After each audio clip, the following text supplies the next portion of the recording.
akhirnya anak-anak aku begitu kita mau memutuskan untuk berpisah, ya kita libatkan mereka, kita tanya, jika ayah sama ibu kamu berpisah, kita nggak sama-sama lagi, bagaimana dengan kalian? Gitu. Setelah ngobrol banyak sama beberapa psikolog, ternyata psikolog ya mendiagnosis bahwa kamu ini terkena ya itu anxiety disorder. Apa sih makna bahagia bagi seorang Andara? Makna bahagia bersyukur. Bersyukur atas segala.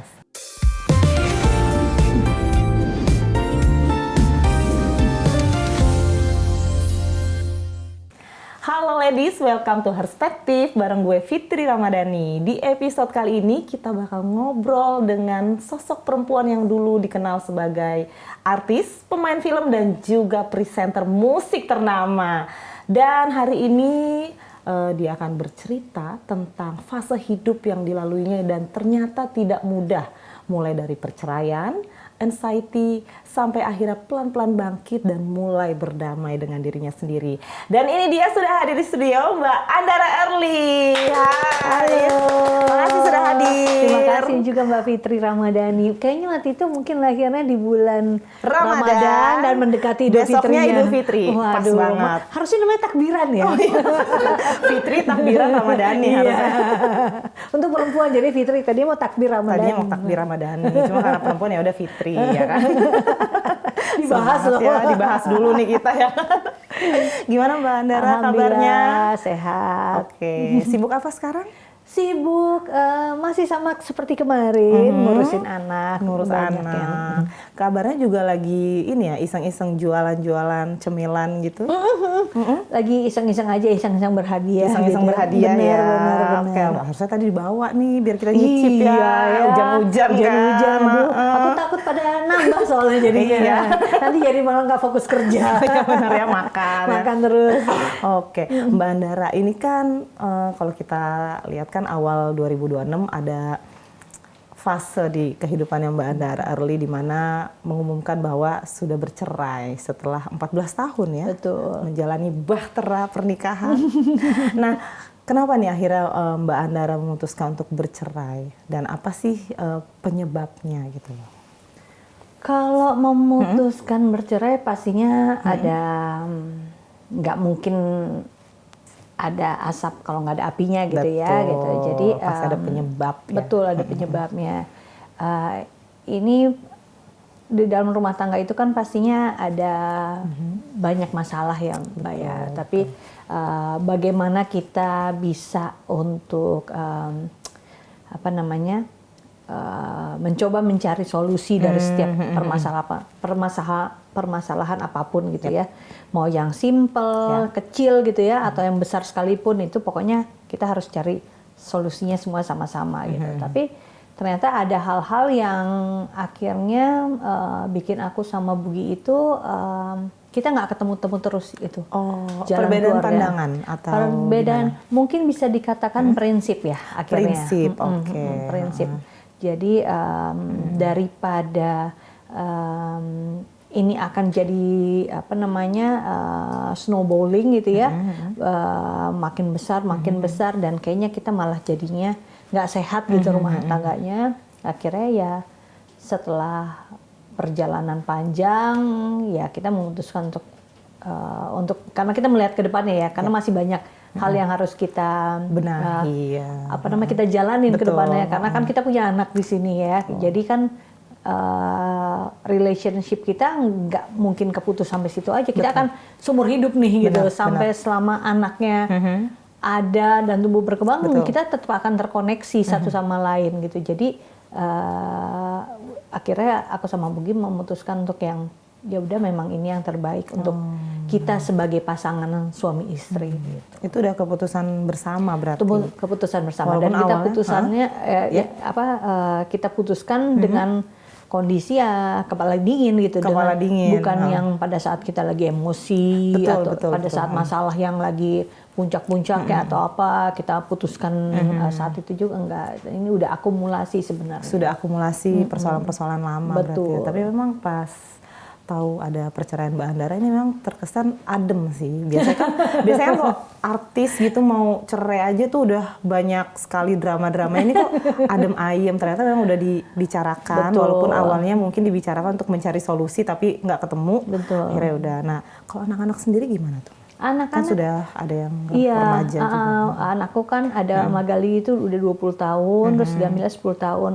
Mereka itu justru kita libatkan pada saat kita mau mengambil keputusan untuk berpisah gitu. Jadi bukan setelah kita memutuskan berpisah terus baru mereka kita kasih tahu atau apa, enggak, kita libatkan sebelumnya gitu. Karena ya ini juga menyangkut hidup mereka kan gitu kan. Jadi kayaknya nggak adil kalau karena aku ngerasa aku pernah di posisi itu gitu loh. Jadi begitu aku mengalaminya lagi, itu aku ngerasa lebih fair menurut aku ya, menurut kacamata aku gitu, karena pengalaman yang udah pernah, lebih fair buat anak-anak juga untuk dilibatkan. Jadi mereka bukan yang sekedar yang cuma tiba-tiba terima hasil hasil aja benar, gitu, dan akhirnya mereka jadi punya mindset atau pikiran sendiri yang sebenarnya prasangka yang padahal sebenarnya nggak ada hubungannya sama mereka. Jadi kayak aku dulu mungkin sempat ngerasa kayak ada salahnya aku di situ. Pasti anak-anak gitu. merasa jangan gara-gara aduh kenapa ya orang tua aku pasti aku gini. Jadi kita, apalagi aku anak pertama, jadi berasanya kayak semua beban itu kita bikin sendiri gitu loh. Kita punya prasangka-prasangka itu sendiri karena tidak dijelaskan kenapa alasannya dan lain-lain. Karena mungkin ya memang inian orang tua ya, urusan orang dewasa ya pada saat itu gitu. Cuma ya akhirnya anak-anak aku begitu kita mau memutuskan untuk berpisah ya kita libatkan mereka. Kita tanya jika ayah sama ibu kamu berpisah, kita nggak sama-sama lagi, bagaimana dengan kalian gitu, is it okay gitu. Ya ternyata namanya anak-anak mereka ternyata juga punya feeling bahwa orang tuanya tidak lagi baik-baik saja, banyak hal-hal yang mungkin dari sikap sehari-hari mungkin juga yang kita mungkin nggak baik-baik aja nih gitu kan. Nggak kita sadari sebagai orang tua gitu ya, mungkin ada hal-hal yang anak sudah menangkap anak-anak itu, dan aku pun juga gitu. mungkin kayak dulu aku di posisi early yang masih belasan tahun dengan orang tua aku yang mau divorce itu, aku juga udah feeling seperti itu. Tapi kan kita nggak berani, kita bukan kayak anak zaman sekarang speak up ya. Kalau anak sekarang kan mungkin kayak kenapa gini ya, lebih open gitu. Kalau anak zaman dulu kan kita nggak berani gitu, dan kita terlalu banyak takut gitu. Terjadi sesuatu hal yang kita nggak pengen gitu sebenarnya, dan tentunya beneran terjadi juga gitu. Terus setelah mengetahui kedua orang tua bercerai, penerimaan dari anak-anak sendiri gimana tuh sikapnya? Ada yang berubah nggak atau justru sih, support? Alhamdulillah, maksudnya anak-anak justru malah lebih ya udah gitu, lebih paham maksudnya kayaknya karena dikomunikasikan sejak awal ya. Kayaknya dan mereka juga lebih menerima, justru mereka yang. Tapi sempat nanya kenapa gitu? Enggak sih kayaknya enggak ya. Karena mungkin udah membaca situasi dan juga ngerasain kali ya, tanpa kita orang tua ngomongin alasannya kenapa gitu. Kita nggak perlu panjang lebar menjelaskan sesuatu, tapi ternyata mereka juga udah, bahkan untuk anakku yang kecil juga gitu. Apalagi kan aku pikirnya kan dia anak perempuan gitu kan. Pastinya dia harusnya lebih dekat dengan sosok ayahnya, biasanya kayak seperti itu. Taunya dia malah lebih support untuk ya udah gitu. Berarti kedepannya untuk pengasuhan tetap bareng-bareng, tetap memang menjaga mental anak seperti itu. Memang aku encourage-nya untuk keluarga itu ya, karena kan aku masih punya picture perfect yang kayak semua orang masih ada pengennya idealnya seperti itu kan, pengen keluarga yang bahagia apa, karena aku ngalamin di masa mudaku aku nggak punya gambar seperti itu kan gitu. Jadi aku mengusahakan banget untuk seperti itu. Jadi biarpun kondisinya sekarang, ya aku sangat memberikan jalan untuk Bugi untuk yuk kita sama-sama Tetap sama-sama. ngasuh-ngasuh. Apapun jalan ke depannya kita nggak pernah tahu. Mungkin kita akan berjodoh kembali Itu atau dia, apa betul. gitu. Tapi ya, kalau misal ternyata jodohnya kita cuma sampai sini dan kita akan dipertemukan dengan orang lain yang bisa saling membuat keluarga kita malah jadi merekat ya Merekat, gitu semakin kan. menyatu gitu. Gitu ya alhamdulillah gitu. Berarti nanti ke depannya tetap hanya bedanya tidak bersama-sama, Betul. tapi semuanya pembelajarannya, bagaimana mendidik anak itu tetap Betul, sama, tetap nggak ada yang sama. berubah Nggak ada artinya, yang nggak ada berubah yang gitu. berubah, luar Karena biasa. tetap aku tetap harus punya harus tahu diri dengan porsinya aku bahwa aku ini hanya cuma ibu gitu kan. Ada peran-peran yang ini harusnya diambil oleh ayahnya nih gitu. Iya benar-benar. Sehebat apapun Seorang perempuan kan ada katanya bisa pembagian semua. betul. Tapi ada peran-peran yang nggak bisa. Ini tetap harus diisi oleh perannya ayah gitu, laki-laki. Gitu. Benar. Sosok ayah itu ya tetap harus seimbang. Betul. Jadi makanya kenapa ada yang namanya kayak jangan sampai jadi fatherless atau apa. Itu yang gitu dikhawatirkan kan. Iya gitu. Kehilangan sosok ayah. Nah itu kan biarpun aku berusaha untuk yang ngasih wejangan, ngasih perhatian atau apa, tapi kalau misalnya spot ini tidak terisi dengan posnya ini nggak terisi dengan benar ya tetap kosong tetap, gitu loh. Nggak imbang gitu Nggak ya. imbang Betul, benar betul. begitu. Nah kalau untuk Mbak Andaranya sendiri nih pasca perceraian ada nggak situasi di mana emosionalnya agak ya istilahnya kena mental lah, karena kan untuk berdamai itu kan butuh proses, butuh waktu yang tiba-tiba yang tadi Mbak Erly bilang bahwa ini nggak sesuai gambaran ideal dulu bahwa keluarga yang benar yang harmonis itu yang seperti apa, tapi ternyata nggak terjadi di gue nih gitu. Untuk proses penerimaannya gimana tuh menjalaninya? Ya nggak gampang ya Mbak Fit gitu, maksudnya dengan ini kan bukan kali pertamanya aku kalau orang bilang adalah kegagalan, tapi kalau aku nggak mau bilang ini adalah kegagalan karena ya kalau gagal berarti kan kita kayak nggak ada hasilnya, nggak ada pembelajaran. Kayak denial benar. Takdir yang udah dikasihin gitu. Tapi kita nggak berusaha gitu kan. Kalau ini kan kita udah berusaha menjaga tapi memang nggak bisa ketemu apapun yang kita usahain mentok kanan kiri gitu selalu gitu. Jadi 14 tahun juga bukan hal yang mudah buat aku kan, karena kan yang udah menjadi kebiasaan, terus banyak mungkin memori-memori yang udah kita build sama-sama gitu. Itu sebenarnya yang bikin yang beratnya kebersamaan. Gitu. Tapi di sini ya aku coba ngebalikin lagi, nggak boleh, kalau kita kan perempuan kan katanya kebawanya sama perasaan, nggak main logika, dominannya situ kan. Jadi aku balikin lagi, aku nggak boleh terhanyut dengan emosi yang memori-memori, kenangan-kenangan gitu. Jadi itu sudah berlalu, logika aja gitu, logika aja bahwa life must go on. Masih ada yang masih banyak malah yang harus kita urusin. Jadi ya udah, ini udahlah keputusan bareng-bareng. Ya udah tinggal dijalanin aja.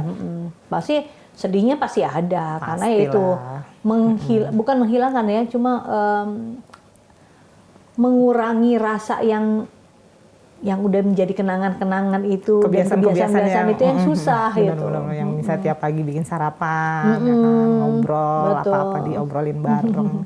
Terus keputusan bercerai juga kan pasti pertimbangannya nggak cuma diri sendiri dan anak-anak ya, pasti kan kayak keluarga besar. Nah itu gimana tuh? Menerima atau sempat ada janganlah kalau bisa dipertahankan, sempat ada saja seperti itu? Kalau keluarga sih enggak, aku lebih cukup melibatkan untuk keluarga inti aja ya, maksudnya kayak anak-anak aja, karena ini kan skupnya kan rumah tangga tuh ya udah suami istri anak-anak doang gitu. Kalau misalnya udah tiba-tiba ada neneknya, kakeknya, itu biarpun keluarga tapi jatuhnya kayak tetap orang luar lah gitu ya. Jadi kalau keluarga aku jadi rumit ya biasanya. Rumit gitu, maksudnya hanya memberikan dukungan, tapi yang kenapa sih nggak ya udah gitu kan, tapi nggak bisa ya kedepannya ngejalanin tetap ujung-ujungnya kan kita juga yang ngejalanin kan, fokus masalahnya apa juga mereka nggak bisa kasih solusi juga. Betul. Gitu, dukungan tapi secara yang kayak pemaksaan kayak udahlah nggak usah bertahan aja. Aduh, saya bukan kalau tipikal orang zaman bisa dulu betul, gitu. Iya benar-benar bisa Zaman aja dulu ngomong kan masih ini seperti ya itu kan. kan ya, mungkin udahlah telan aja gitu yang kan. penting Namanya rumah tangga benar, gitu kan. Pasti akan penting seperti anak-anak itu. masih ayahnya gitu kan. Sedangkan anak-anak sekarang jauh lebih Lebih modern. kritis, Benar. lebih modern, yang mereka malah Lebih nggak, open dia pemikirannya. mereka malah nggak setuju kalau misalnya di hadapan mereka ada orang tua yang seperti itu, toksik bagi mereka gitu. Benar memaksakan untuk bersama tapi malah bikin nggak nyaman di dalam. Berarti sekarang Mbak Andaranya sudah berdamai lah ya dengan kondisi itu, Allah, sudah insya Allah. santai masih dan proses sih sebenarnya, masih proses. Emang tapi nggak keren gampang. sih. Ini berlalu dengan adem ayem, nggak kuat gitu untuk nggak ngomongin ini si A si B gitu kan. Ya kita menjaga juga sih Menjaga karena juga. namanya juga sosial media kan sekarang jejak digital banyak juga yang Bisa Mbak belajar Fit, dari situ maksudnya ya. aku belajar di mana itu kan nggak bisa hilang gitu. Kalau misal sekali kita kepancing gitu dengan emosi atau apa, mungkin saat itu kita ngerasa agak sedikit lega, tapi di satu sisi ternyata banyak minusnya ya itu nggak semua orang peduli gitu loh. Buat apa kita ngomongin sesuatu itu, mereka cuma kepo aja gitu, pengen tahu emang alasannya kenapa, terus udah gitu kan. Iya, benar. Emang dari situ dijadiin kalau bahan ini dari aja, bahan obrolan mereka, aja atau julitan, apa, jadi kejulitan orang. Jadi dari situ aku merasanya ya aku nggak bertanggung jawab untuk menjelaskan secara apa ya, secara detail mengenai permasalahan rumah tangga aku gitu, karena ya buat apa? Mereka bukan donatur, selain donatur benar sepakat. Kayak ada yang pengalaman nih. Segitu ya. Jadi ya udah kita jalanin apa yang kita di depan mata kita, realitanya adalah seperti ini, ya seperti itu kita jalankan lah ya untuk dijadikan konsumsi publik gitu. Berusaha ya udah kita pintar-pintarnya untuk tidak terpancing aja, karena kan kalau misalnya di dunia entertainment seperti ini, berita yang muncul di media itu bisa dipelintir di segala rupa ya gitu. Gimana yang menarik di publik gitu kan, biar ternyata gini gitu. Terus nanti dari sini punya prasangka ini, punya ini, jadi mereka punya, ada yang nyambut tuh, biasanya ada yang ikut komen gitu kan. Bener, terus suka ada yang misalnya coba nyari sanggahannya dari pihak jangan yang ini tahu nih ya kan, ntar tiba-tiba ada yang komen aja tuh ya kan, orang-orang yang tiba-tiba ntar muncul naik ya kan, kita undang gitu kan. Betul gitu. Jadi menghindari itu ya. Menghindari itu aja. Kasihan anak-anak juga gitu. Nah itu kedepannya kan jejak digital orang tua pasti orang suka nyangkut-nyangkutin tuh kan. Betul, terus nanti belum lagi siapanya ikut nyeletuk ke anak gitu, nyokap lo ini gitu kan, kasihan gitu. Padahal mereka juga sebenarnya nggak terlalu peduli juga gitu. Jadi awalnya mereka udah nerima karena yang di luar begitu bawel, jadi ngompor-ngomporin, akhirnya malah jadi kebawa emosi. Benar-benar kena hasutan yang nggak perlu gitu jadinya. Oke, nah kita mau nanya-nanya juga nih, ini kan kalau aku baca Mbak Andara nih pernah mengalami gangguan anxiety. Nah itu katanya mulai pas zaman-zamannya COVID. Nah mungkin bisa diceritakan tuh awal muncul gangguan-gangguan atau gejala-gejala itu yang disadari itu gimana sih Mbak? Mungkin sebenarnya aku udah punya atau mungkin udah ada gejala itu dari sebelum COVID malah ya gitu. Tapi aku nggak ngeh kalau itu namanya adalah anxiety disorder gitu. Aku pikirnya itu malah cuma bagian dari fobia aja. Aku punya fobia, kayak aku punya fobia ketinggian, aku punya fobia apa awalnya gitu. gejalanya dari situ. Gitu. Aku pikir hanya itu doang, karena dulu kecil aku ngerasanya aku punya fobia ketinggian gitu. Tapi begitu tambah umur, mungkin fobia aku bertambah gitu. Jadi kayaknya setiap aku masuk, mikirnya situ aja. Nah, begitu kita masuk pandemi kan semua orang kayaknya kena. Emang dibuka seperti itu kan, dibikin mentalnya segitu banget kan gitu. Jadi makinlah ke-trigger gitu segala macam. Terus dari situ baru coba konsul ke psikolog, dan nggak cuma satu psikolog, kita ada akhirnya sampai 3 psikolog gitu. Sampai ke 3 psikolog. Jadi aku untuk memastikan bahwa apa nih yang terjadi sama aku, kenapa aku begini gitu kan, maksudnya kok segini ininya gitu, segitu meresahkan ya buat aku gitu, karena buat aku nggak nyaman kan gitu.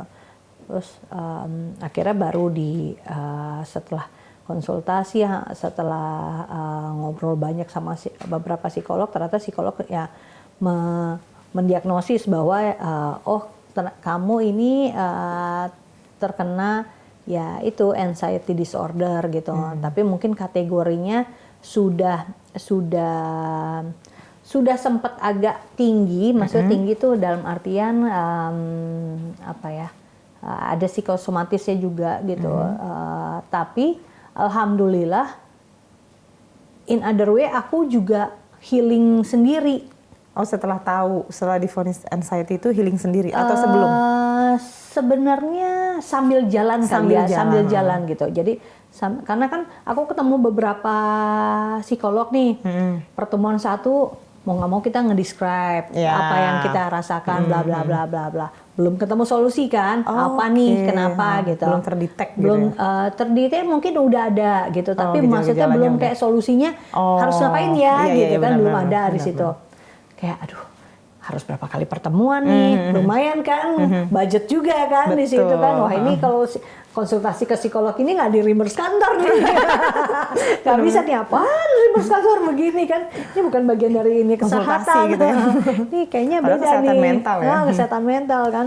Udah terus konsultasi sama psikolog yang lainnya juga hampir sama, ngejelasin lagi, lama-lama aduh kok aku capek ya, aku mendescribe ini sendiri terus, ya udah nggak ketemu solusi. Gitu, aku harus apa gitu kan. Terus keinget tiba-tiba kayak kayaknya waktu zaman kecil aku suka nulis diary gitu, kok kayaknya menyenangkan itu, ya udah aku coba aja mendescribe apa yang aku rasain apa gini. Terus ketemu lagi baru konsul lagi sama psikolog yang lain gitu. Aku bilang, ini aku udah sempat ngelakuin ini, gini kan, dia tanya gejalanya apa, terus apa yang udah kamu lakuin, aku coba gini aja, ini agak lumayan gini. Ternyata itu juga bagian dari healing dari untuk menulis diary itu. Mereka bilangnya namanya journaling. Oh, journaling itu salah satu ini proses penyembuhan. Proses penyembuhan. Jadi kita akhirnya kita mengetahui sendiri, mengenal tubuh kita sendiri, apa yang kita rasain. Nah, kan anxiety ini kayak kecemasan karena kita nggak punya kepastian ke depannya kita gimana ya gitu, powerless lah kita gitu. Nah, sedangkan kalau misalnya dengan kita nge-journaling, kita udah tahu tuh, kalau ini rasanya begini, nih, terus kenapa, sampai akhirnya aku bisa menemukan titik, oke, gitu.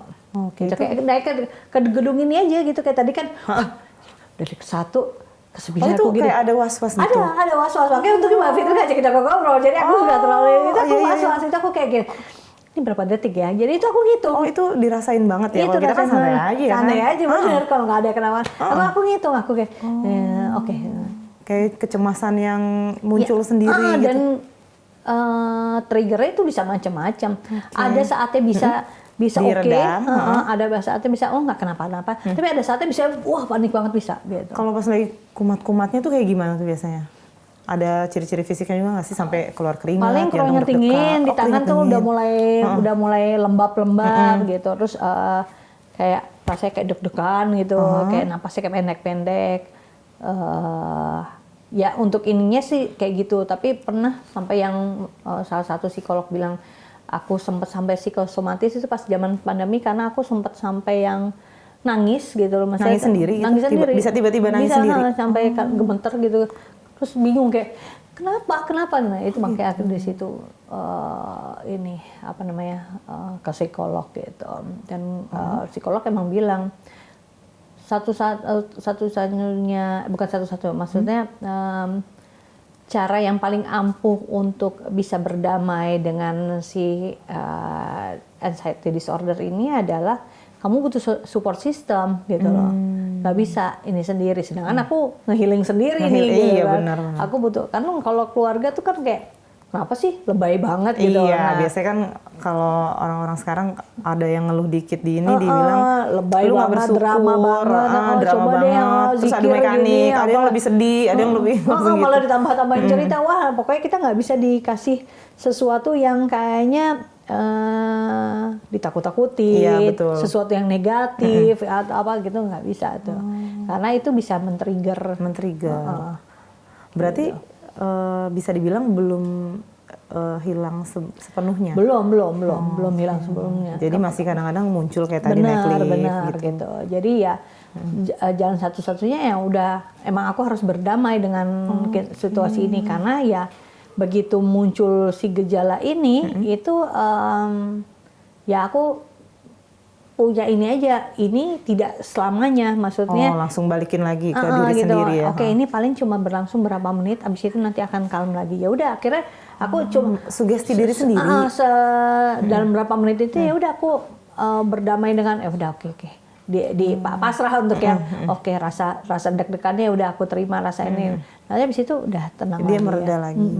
Tapi itu cukup mempengaruhi nggak sih Mbak? Maksudnya kayak kehidupan pernikahan, terus kan juga dalam mendidik anak-anak suka berpengaruh nggak sih kondisi-kondisi seperti itu, misalnya kumat tiba-tiba, apakah jadi bikin Mbak Andara jadi lebih emosional, lebih gampang marah dan lain sebagainya gitu? Kalau gampang marah sih enggak sih, biasa aja. Cuma memang pengaruh ya, maksudnya pada saat ke anak atau apa. Tapi anak-anakku pun udah aku karena healing sendiri ya gitu lucunya, karena jadi aku tuh sering kalau misalnya tiba-tiba aku healing itu ngapain sih Mbak biasanya kalau healing sendiri? Jalan-jalan gitu? Enggak sih, lebih kayak nge-mall enggak? Enggak. Healingnya tuh lebih kayak biar calming kita punya meluk diri sendiri gitu. Sendiri. Oke, tenang baik-baik apa aja. jadi terus pernah kalau misalnya aku lagi kayak aduh panik nih atau apa gitu, terus ada anak aku minta anak aku kayak tolong dong pelukin gitu. Tolong pelukin, tepok ya, terus kamu bilang it's okay Bubu, it's okay, Gamilah di sini atau Magal di sini gitu. Itu langsung tenang tuh. Tapi aku brief mereka. Di brief dulu ya. Kalau gitu. Mami lagi ini nanti peluk ya gitu. Karena biarpun aku brief, begitu itu suaranya keluarnya dari orang lain, emang aku langsung kayak oke, gitu. Biarpun itu aku yang ngasih tahu. Jadi ya emang ya itu maksudnya buat aku ya gitu. Untuk aku itu lumayan akhirnya bisa ini gitu. Bisa lebih calm down lah. Berarti sampai saat ini masih suka muncul gangguan-gangguan seperti itu, tapi udah ngebrief nih ke anak ya kan. Kalau misalnya nggak ada orang ya udah meluk diri sendiri gitu sendiri, kan. Betul. Atur napas, meluk diri sendiri. Oke. Nah, kalau untuk kayak pengobatan lainnya udah nggak? Karena aku dari 2018 itu aku udah nggak konsumsi obat-obatan gitu, maksudnya apapun, mau sakit kepala, mau sakit mah gitu kan, masuk angin gitu, aku nggak sampai vitamin yang bentuknya dari pabrikan aja aku nggak konsumsi gitu. Jadi aku pure dari herbalan aja, misalnya kayak ngerebus jahe, terus serai, terus minum madu, jeruk nipis, yang kayak gitu-gitu aja. Kalau misalnya agak batuk, ya udah makan kencur kayak gitu. Lebih yang tradisional dan aman ya, nggak berefek. Jadi badan aku lebih ngerasa safe aja, biarpun itu ngaruh ke badan jadi lebih rileks ya. Ya, sugestinya seperti karena itu sugesti, ya, kan? Seperti itu. Tapi setidaknya efeknya kan lebih mendingan ya dibanding aku chemical gitu kan. Karena chemical mungkin bisa hari ini pusingnya hilang, tapi taunya nanti jangka panjangnya efeknya kemana kita nggak pernah tahu gitu. Jadi aku udahlah, nggak apa-apa. Emang sembuhnya agak lebih lama karena kan nggak secepat kan ada dukungan dari tapi anak-anak. Iya, tapi yang penting bisa pasti sembuh gitu, yakin. Nah, ke depan nih pasca perceraian dan juga tadi dealing dengan anxiety itu. Gimana nih Mbak Andara menjalani kehidupan sehari-hari ke depan, termasuk mungkin untuk mata pencaharian dan lain sebagainya. Kangen nge-MC nggak sih? Ya MC alhamdulillah masih memang dari kemarin-kemarin juga masih, cuma memang karena udah berhijab juga ya, mungkin lebih terbatas spesifik acaranya, lebih segmented spesifik, gitu ya. segmented banget, spesifik misalnya kayak banyaknya di Ramadan nanti atau apa ya kayak gitu-gitu. Tapi nggak nutup kemungkinan juga untuk acara-acara gathering, company atau apa itu biasanya masih juga sering Masih juga. gitu. Alhamdulillah. Ya kalau sekarang yang tadinya begitu masuk fase kepala 4, aku mikirnya, oh oke, saya bisa duduk manis aja di rumah nih, slow living aja. Santai-santai ya. Slow living aja ya, slow karena living, kan udah dari umur 15 tahun nih udah kerja gitu keras, kan, ya. kayaknya boleh dong ya sekarang udah Waktunya santai aja. Taunya malah dilalah sekarang.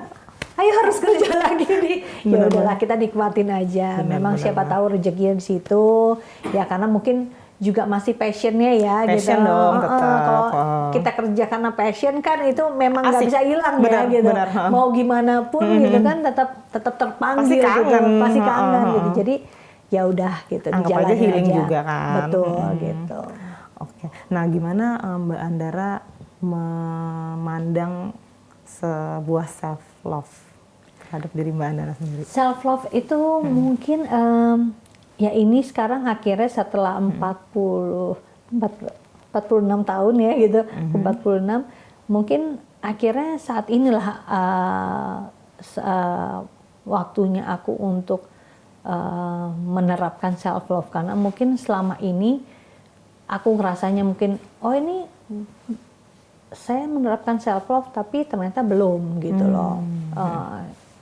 Aku mau egois tapi ternyata belum. Gitu. Jadi aku masih dibilang people pleaser juga aku enggak gitu. Tapi sepertinya aku itu lebih banyak mendahulukan orang lain. Gitu. Pasti nggak enakan. Gitu. Dibilang nggak enakan juga enggak sih Mbak Fitri gitu. Ya, tapi aku ini karena mungkin nih backgroundnya orang tua bercerai, terus kemudian aku anak pertama, aku punya adik-adik, aku ngerasa kayak berkewajiban untuk menjaga mereka gitu. Jadi jiwa untuk memprovide mereka, jiwa untuk